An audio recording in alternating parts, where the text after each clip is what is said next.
I'm so jealous of my sister's marriage that I actually snooped on her husband, hoping to find something wrong because I can't believe it's really that perfect.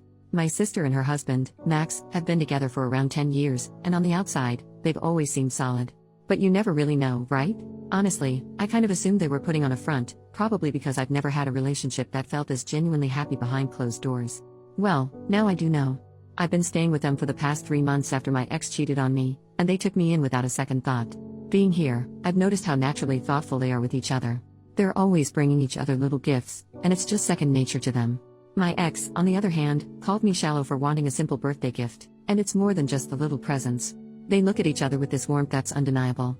When Max looks at Sandra, his whole face lights up, whereas my ex used to look at me like I was, well, a potato.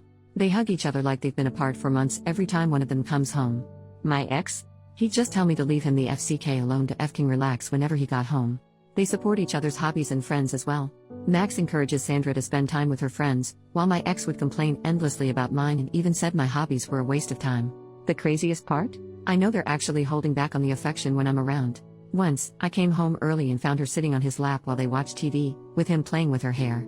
That little glimpse felt like just the tip of the iceberg in terms of how much they adore each other. It's not like their life has been all sunshine and roses either. They've been through some seriously tough stuff, deaths, a miscarriage, job setbacks. The kind of things that can break people apart, but they've made it through together. At first, I couldn't wrap my head around it. I honestly thought that relationships like theirs were just Hallmark bullcrap. I convinced myself that everyone's relationship eventually turns into a daily grind once the honeymoon phase is over. So, I snooped on Max's phone. I just couldn't believe that he could really be this great. But all I found were totally normal messages. Even with his female friends, everything was just friendly. He talked about Sandra a lot, even mentioned how much he loves her. I felt so guilty afterward that I confessed. Surprisingly, they forgave me. Sandra even took me out for the day, just the two of us, and shared that she'd been in some terrible relationships herself before she met Max. She said those experiences helped her recognize red flags so that when Max came along, she was ready to appreciate someone healthy and genuinely good for her. She's also gone to therapy for a long time, and she says it helped her learn how to make healthy relationship choices and be a good partner herself. They even offered to cover the cost for me to start therapy, since my insurance isn't great.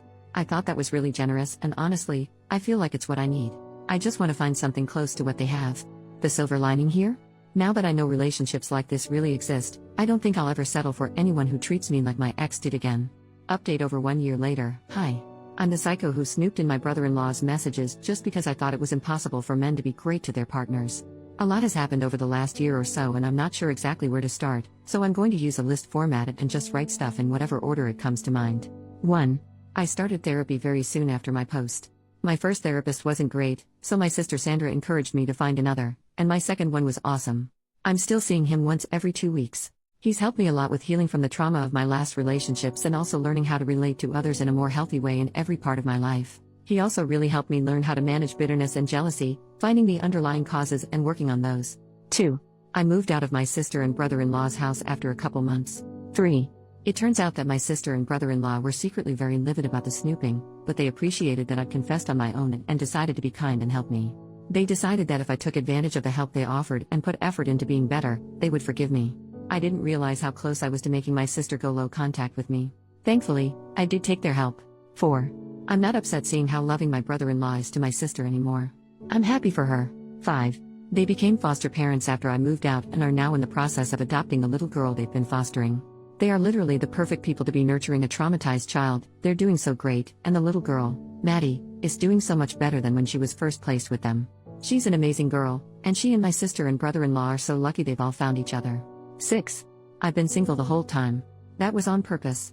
A few months ago, though, I determined that I'd be open to dating again. I didn't want to actively do anything, no dating sites, but I decided for myself that I wouldn't purposely avoid dating anymore.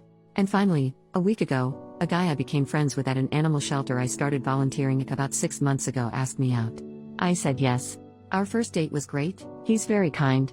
He's the guy you go to if you need to calm down a traumatized, terrified animal. He cleans diarrhea-coated animal carriers without any complaint. My sister approves of him. He's very funny too. So that's the update.